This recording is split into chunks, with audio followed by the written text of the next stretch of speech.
સ્વાગત છે આપનું મધુરા ફૂડ ચેનલ પર। આપ ચેનલ પર નવા છો તો ચેનલને સબસ્ક્રાઈબ કરશો અને બેલ આઇકન દબાવી દેજો કે જેથી અમારા નવા વિડીયોની અપડેટ તમને મળતી રહે। ચાલો તો આપણે શરૂ કરીએ। આજે આપણે બનાવવાના છીએ ગાજર અને મેથીનું શાક। આ સામગ્રીનો લિસ્ટ છે, ડિસ્ક્રિપ્શન બોક્સમાં મળી જશે। શિયાળાની સિઝન આવી ગઈ છે, મેથી ભરપૂર પ્રમાણમાં મળી રહે છે। એક કઢાઈમાં તેલ લઈ લેશું। તેલની સાથે તમે ઘી પણ ઉમેરી શકો છો। 1 ચમચી રાઈ ઉમેરીશું।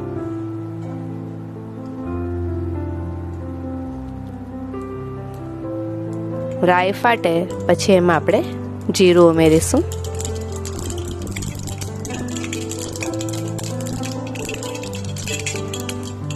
રાઈ ફાટી ગઈ છે, જીરું ઉમેરીશું।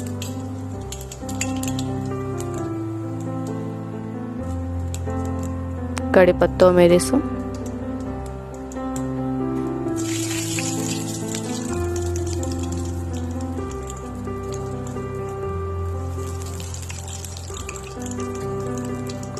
ગાજરને ઝીણી સમારી લીધી છે।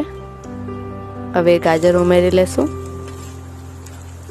250 ગ્રામ જેટલી ગાજર લીધી છે।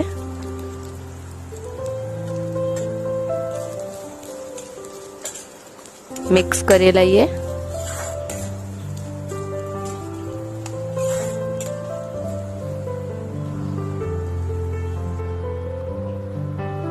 આદુને ઝીણા સમારી લીધા છે, એ ઉમેરી લઈએ।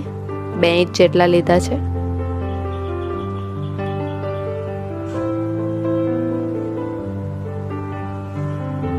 મીઠું સ્વાદ પ્રમાણે ઉમેરીશું।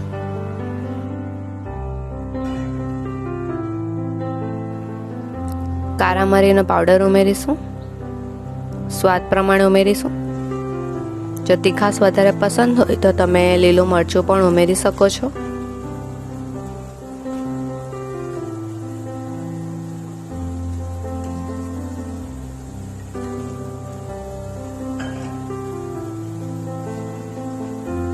જીરુંનો પાવડર ઉમેરીશું।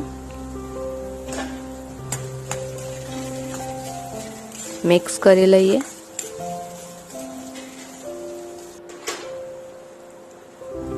મેથીની ભાજી ઉમેરીશું। 1 કપ।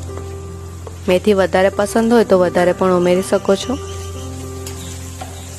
આ શાક નાના બાળકો પણ સરળતાથી ખાઈ લે છે।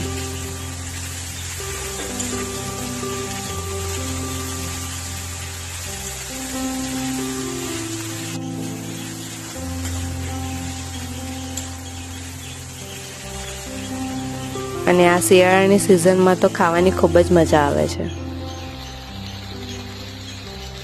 હવે આપણું તૈયાર છે ગાજર અને મેથીનું શાક। એને તમે રોટલી સાથે, ભાખરી સાથે, રોટલા સાથે ખાઈ શકો છો। જો આ વિડીયો તમને પસંદ આવ્યો હોય તો લાઈક અને શેર કરવાનું ભૂલશો નહીં। ફ્રેન્ડ્સની સાથે, ફેમિલીની સાથે શેર કરી શકો છો। Thank you.